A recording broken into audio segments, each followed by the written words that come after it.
back to part 2 of our drum compression techniques series. Look in the description below for part 1, which covered the shells of the kit. In this video we will be looking at the overheads of the drum kit.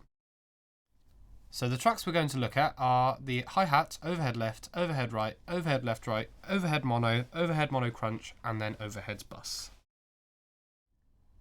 We'll start with the hi-hat, where we have a bit of EQ just to bring out the transient between the stick and the cymbal, followed by the Mac DSP SPC 202 compressor. On this compressor we have something quite gentle going on really, a medium compression, just helps the transients come out in the mix a bit more. So we've got a nicer hi-hat sound. Instead of turning it up, we've just got a bit more power there so it sticks out. Just let you hear what it sounds like with and without the compressor on.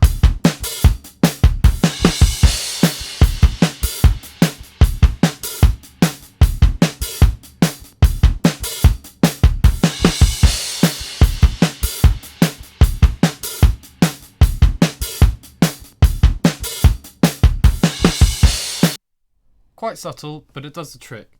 Different to simply turning up the volume of the track, as that would just make the sound source louder.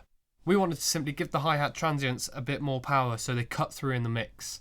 Where there's a lot of bleed in the other microphones from the hi-hat, you don't get the transient coming through, and that's what we wanted. Moving on to the overheads, we've got the left and right signals sent to a stereo bus, which is bus OHLR. We've got some EQ on there. It looks fairly extreme, but it takes some of the rings out and brings out some of the cymbals which haven't been close mic'd. As you can see, we've got the Fairchild 660 on here. It's a fairly slow compressor with a relatively low threshold, and it basically gives the overheads a bit more space, opening up the sound and helping the kit to sound a bit bigger. Here you can hear the difference with it on and off. Off first.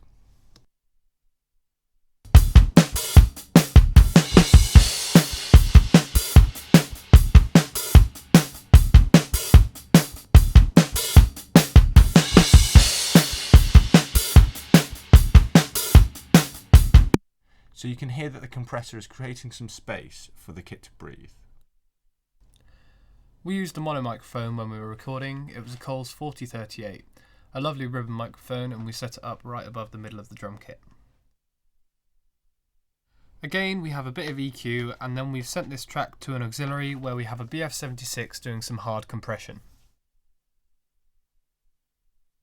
As you can see, we've got all of the ratio buttons pushed in, which means that the compressor is really crushing the sound. Thanks to us doing this parallel, we can preserve the original sound, which featured some good middles. The reason for using this technique is, we then have the option of mixing in the heavily compressed sound to give us a new sound.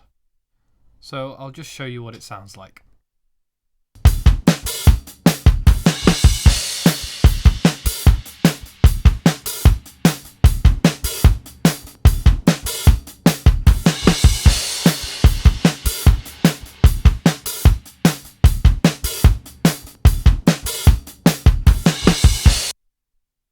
So once again, it's opening up the kit further and giving it a bit more space.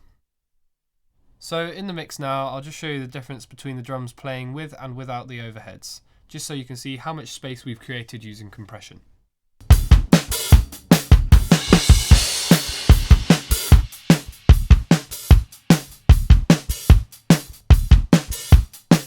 I'm just going to go through and bypass some of the overheads just so you can hear where they are sitting in the mix and how it works.